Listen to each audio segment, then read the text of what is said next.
Barcelona, a confrontation in Catalonia, drew closer on Saturday as people camped out in scores of polling stations throughout the region, intent on keeping them open for Sunday's referendum in defiance of the Spanish government's orders. In the polling stations, mostly public school buildings, there was a festive atmosphere, with crowds of people singing protest songs, playing board games, taking dance classes, playing table tennis and otherwise passing the time until 6 a.m. on Sunday, the deadline set by the police to evacuate the buildings.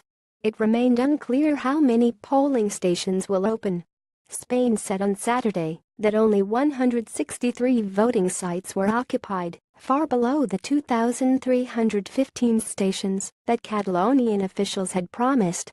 And no one knows what the police will do if, on Sunday morning, the people inside refuse to leave. The history of my country is going to be decided in the next few hours, so there's no way I'm going to be staying at home in bed and watch it on TV, said Edward Elias, 50, a computer science engineer at a school in the Raval neighborhood of Barcelona, adding that he would leave only if the confrontation became violent.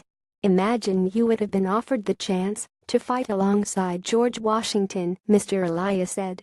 At that time, revolution meant weapons and war, but we're now in the 21st century and we will have our paper ballots instead to bring about real change.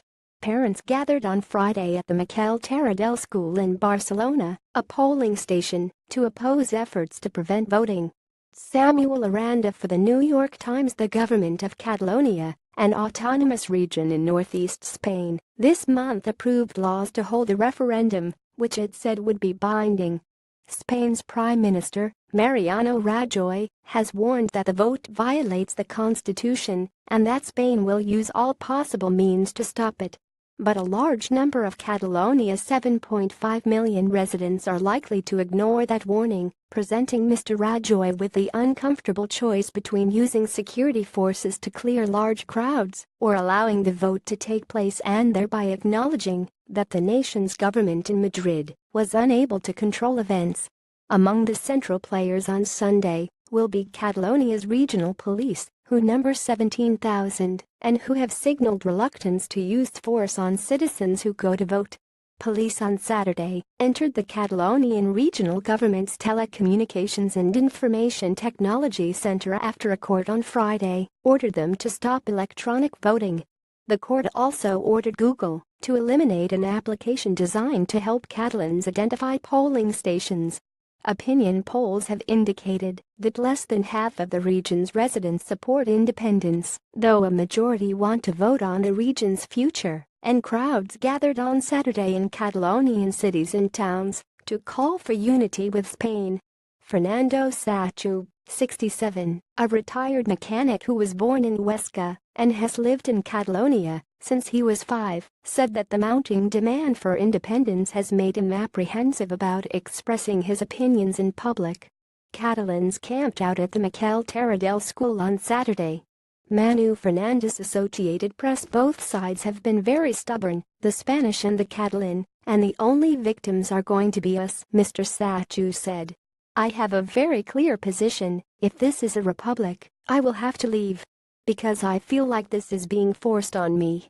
He said he planned to stay home on Sunday, in part out of fear of unrest. A lot of things have been said, and at the end there will be violence, Mr. Sachu said.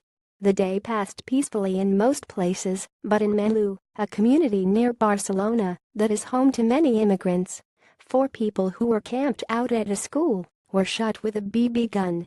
Maria Luisa Salavona, 71, said she was doing Sudoku puzzles in a really nice and relaxed ambience when she was hit in the neck by a pellet. I guess this is some kind of fanatic who has an allergy to independence, said her husband, Luz Salavona Rivera, 77, a retired electronic technician who sought medical attention for a wound in his back. In many locations, the police made repeated visits to warn the people inside that they would have to leave by 6 a.m. on Sunday. The message right now is that anything could happen, anything, said Belan Pera, 44, who had just served paella to 125 people. Everybody is nervous, but no one is showing it.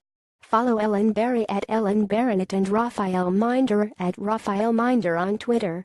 German Aranda contributed reporting from Menlo, Spain. A version of this article appears in print on October 1, 2017, on page A12 of the New York edition with the headline "Catalans camp out at the polls in defiance."